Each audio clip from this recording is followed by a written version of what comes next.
Snowflakes drifted lazily outside the cafe window as Emma sat alone at the small, decorated table reserved for two. A tiny red candle flickered in front of her, fighting the winter breeze that slipped in each time the door opened.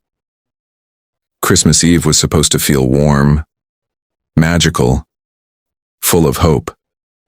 But tonight it felt cold. Emma checked her phone again. No messages, no call, no I'm coming. Her blind date was already 30 minutes late. Across the room, couples laughed, exchanging gifts wrapped in shiny paper. Families hugged each other in oversized sweaters. Even the staff seemed cheerful, wearing Santa hats and jingling tiny bells. Everyone fit in. Everyone had someone. Except her. Emma pulled her scarf tighter around her neck, not to warm herself but to hide the sting of embarrassment. She had spent hours preparing for this evening, putting on her favorite dress, curling her hair, and convincing herself she was worthy of being loved after years of heartbreak. But the empty chair in front of her told a different story. She tried to smile anyway. It's okay. People get delayed, she whispered to herself. But she knew what had happened. She had seen the man walk in, look at her from afar, and walk right back out. No explanation, no courtesy, just rejection.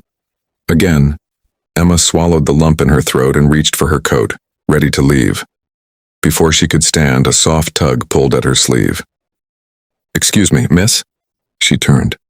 A little girl, maybe 6 or 7 years old, stood beside her, bundled in a fluffy pink jacket and holding a tiny stuffed penguin. Her cheeks were rosy from the cold, her eyes bright and curious. Behind her, a man, probably her father, watched from a distance, uncertain, as if he didn't want to intrude. Emma blinked in surprise. "Yes, sweetheart?" The little girl hesitated, then pointed at the empty chair. Can we join you?" Emma froze. The question hung in the warm cafe air, melting the ice that had wrapped around her heart all evening. No pity, no judgment.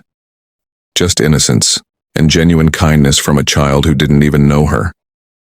Emma glanced at the man approaching with an apologetic smile, and suddenly the lonely Christmas table didn't feel so lonely anymore. The man approached slowly, one hand in his coat pocket, the other gently guiding his daughter forward. He looked embarrassed, as if unsure whether to interrupt or apologize first. "I'm so sorry," he said with a warm but cautious smile. "My daughter tends to follow her heart, and her heart seems to have led her to your table." Emma shook her head, the first real smile of the night forming on her lips. "It's all right, she's adorable." The little girl hugged her stuffed penguin proudly.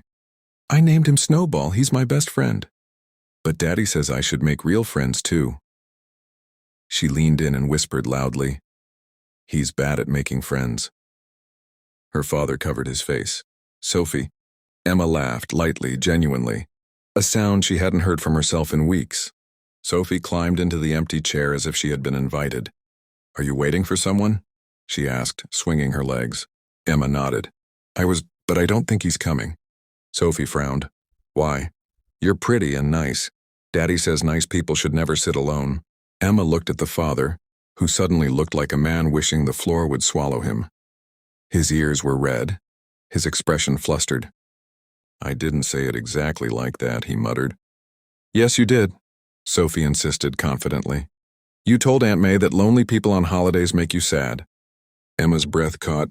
The man exhaled a nervous laugh and rubbed the back of his neck. "Kids remember everything," he said. "I'm Mark, by the way." Emma. For a moment, the cafe around them faded. The lights seemed softer, the music gentler. Sophie busy drawing circles on the foggy window beside them. Mark glanced at the empty coffee cup in front of Emma, then at the untouched cookies the waiter had placed earlier. "If you don't mind, we could keep you company until your friend comes." Emma hesitated. The polite thing would be to decline, but Sophie's small hand reached across the table, warm and gentle. "We can share Snowball," she said. "He makes people happy." Emma's eyes stung, not from sadness this time, but from a strange, unexpected comfort. She nodded. "I'd really like that." Mark pulled out a chair and sat, his expression softening. "Then we'll stay." And so, the three of them, one lonely woman, one shy father, and one fearless little girl, formed an unlikely trio at a Christmas table meant for two. The restaurant's soft Christmas music wrapped the room in warmth, but Emma still felt cold inside. She kept her eyes lowered, scared that any moment the handsome stranger would change his mind and ask them to leave. But Daniel didn't.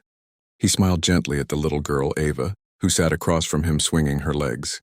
"So," he asked softly, "what brings you two here this beautiful Christmas Eve?" Ava answered before Emma could speak. "We came for Mommy's blind date, but he saw her and he ran away." Emma's cheeks flushed with embarrassment. "Ava, sweetheart." But Daniel raised a hand, his expression darkening with disbelief. "He ran away without even meeting you?" Emma nodded awkwardly. "It's okay, I'm used to it." Daniel leaned back, studying her. The simple dress, the nervous hands, the quiet strength in her eyes. "You shouldn't be," he said gently. "That man must be blind." Ava grinned proudly. "That's what I told Mommy." For the first time that night, Emma let out a small, shaky laugh. A waiter approached. "Sir, will it still be just you?" Daniel glanced at Emma, then at Ava. "No," he said firmly. "It's the three of us, and bring a kid's menu, please." Emma blinked in surprise. "You want us to stay?" Daniel met her eyes with a sincerity she hadn't seen in years. "It's Christmas Eve. No one should eat alone. Besides," he paused, smiling softly, "I'd like to get to know you. Both of you."